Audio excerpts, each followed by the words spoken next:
Hello everyone, welcome in my YouTube channel. आज का जो हमारा कंटेंट है ये ट्रिपल सी का आपका चैप्टर 1 का बेसिक पार्ट 2 है।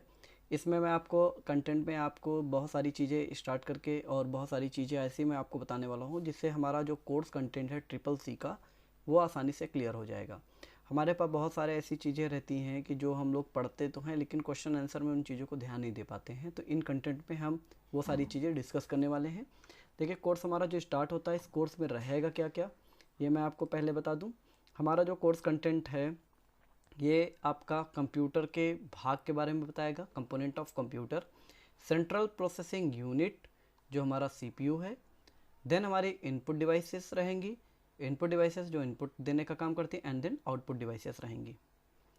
इसके बाद हमारा कंटेंट जो आएगा मैं आपको सबसे पहले स्टार्ट करके बताता हूँ कंप्यूटर के भाग।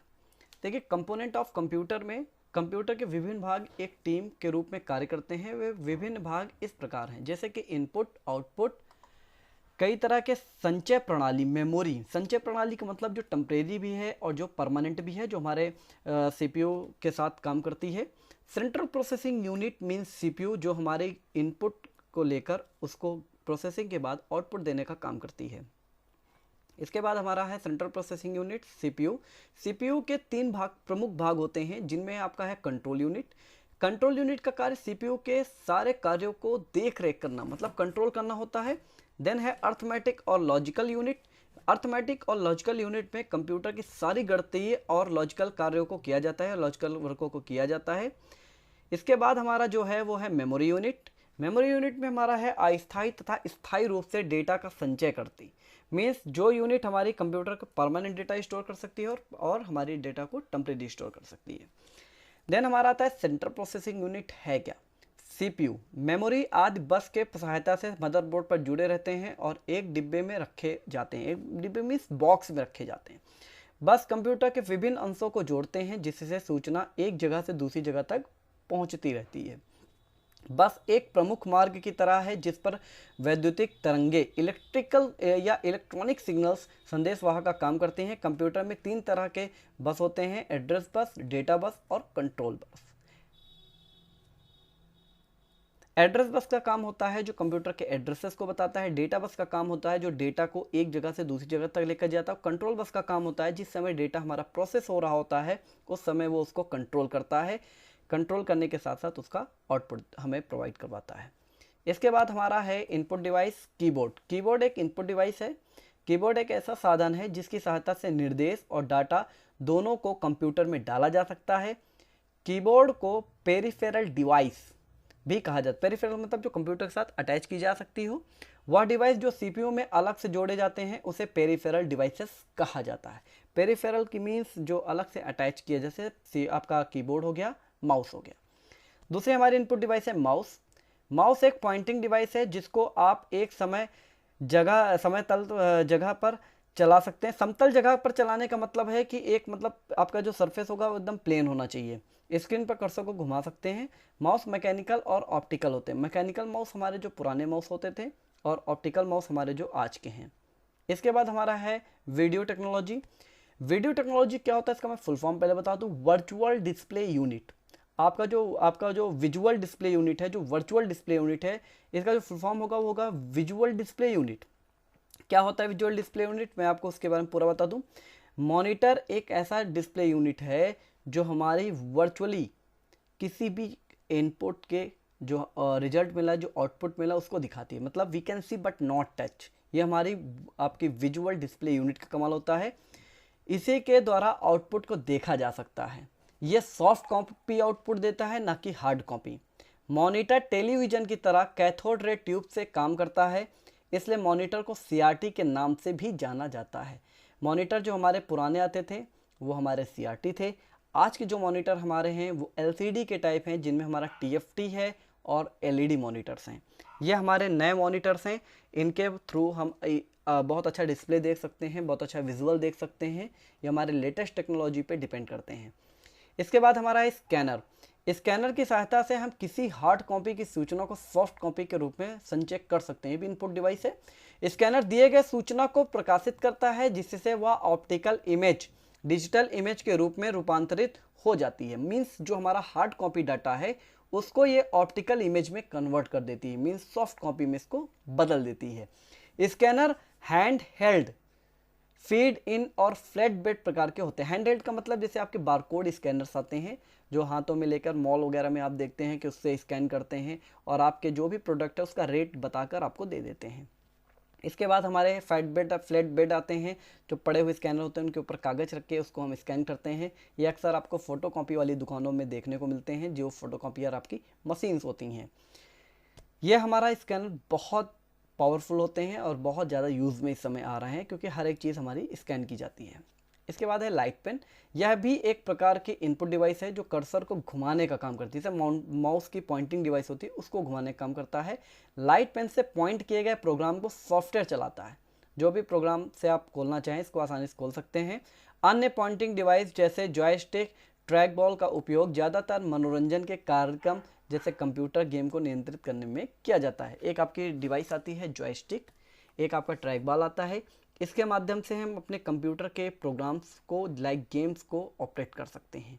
ये हमारे लेटेस्ट चीज़ है। इसके बाद हमारे अन्य इनपुट डिवाइसेस हैं जैसे magnetic ink character recognition MICR। यह उपकरण साधारणतः बैंक द्वारा चेक आदि पर लिखे गए अकाउंट नंबर को पढ़ाने और उन पर कार्य करने के लिए किया जाता है। MICR अधिकतर अगर आपको दिखेंगे तो चेक जहाँ पे आपके यूज होते हैं ये वहाँ पे यूज कराएंगे, जैसे आपका बैंक हो गया और आपके अदर इंस्टीट्यूशंस हो गए जो प्राइवेट आपके इंस्टीट्यूट हैं जो बैंक वाले हैं, वहाँ पे भी इनका प्रयोग किया जाता है। आसानी से ये देखने को हम आपको मिल सकते हैं।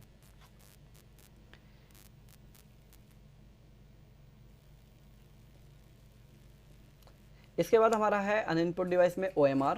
ये तो आप जानते ही हैं, ऑप्टिकल मार्क रिकग्निशन। ये उपकरण कंप्यूटर द्वारा कागज़ पर बनाए गए चिन्ह को पढ़ सकते हैं जो आपके OMR सीट आती हैं।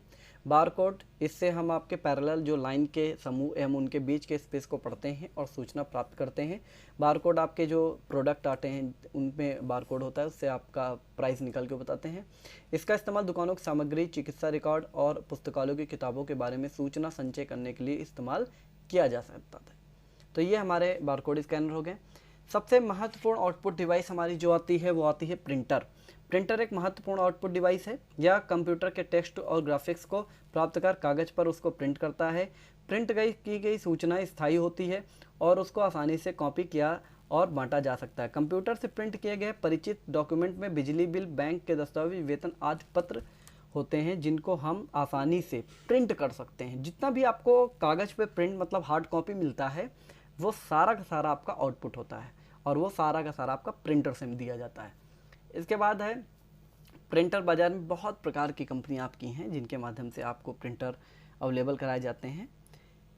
प्रिंटर आपके प्रकार आते हैं, इनमें जैसे इम्पैक्ट प्रिंटर है। ये वो प्रिंटर होते हैं जिनमें इम्पैक्ट के इस्तेमाल से पृष्ठ पर अक्षर बनाए जाते हैं, जैसे कि डॉट मैट्रिक्स प्रिंटर। इसका मतलब है इसमें आपका एक हैमर टेक्नोलॉजी यूज होती है। हैमर टेक्नोलॉजी के माध्यम से आपका इम्पैक्ट प्रिंटर काम करता है। आप ये भी कह सकते हो जो हमारे पुराने टाइपराइटर थे वो हमारे इम्पैक्ट प्रिंटर के ही रूप हैं।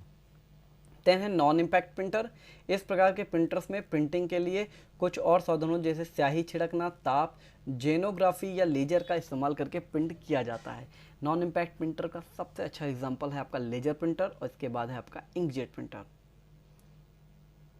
इंकजेट प्रिंटर में आप देख सकते हैं कि आपके जितने भी आपकी इंक है उसको एक स्प्रे के माध्यम से छिड़काव किया जाता है, स्याही को छिड़का जाता है, जिससे आपका एक अच्छी ग्राफिक्स का प्रिंट आउट मिलता है।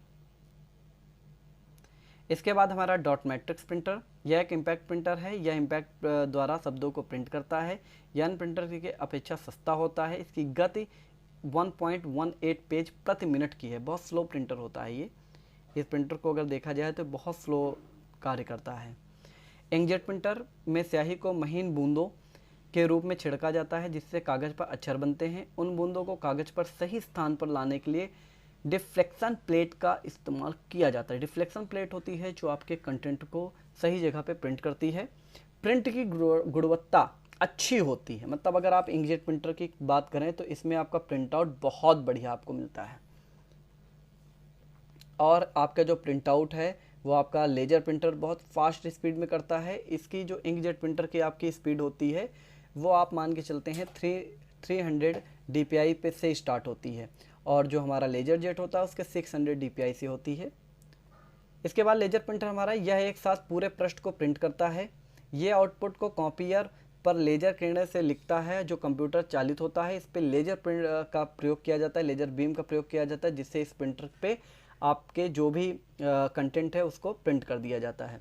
जिन स्थानों पर लेजर किरण गिरती है वह एक टोनर को आकर्षित करती है। यह टोनर तब से स्थायी रूप से कागज पर ताप या दबाव से चिपकाया जाता है। यह आपके एक बहुत अच्छी प्रिंटिंग के लिए प्रयोग में लाया जाता है। फास्ट प्रिंटिंग है इसकी DPI आपकी 600 से स्टार्ट होती है।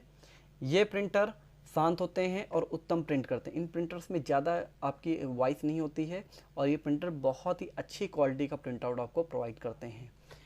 स्टूडेंट, इसी के साथ हमारे आगे के जो चैप्टर्स हैं वो मैं आपको इस यूट्यूब चैनल में अपलोड करके देने वाला हूँ। अगर आपने इसको ना भी सब्सक्राइब किया तो उसको जरूर सब्सक्राइब कर लीजिएगा।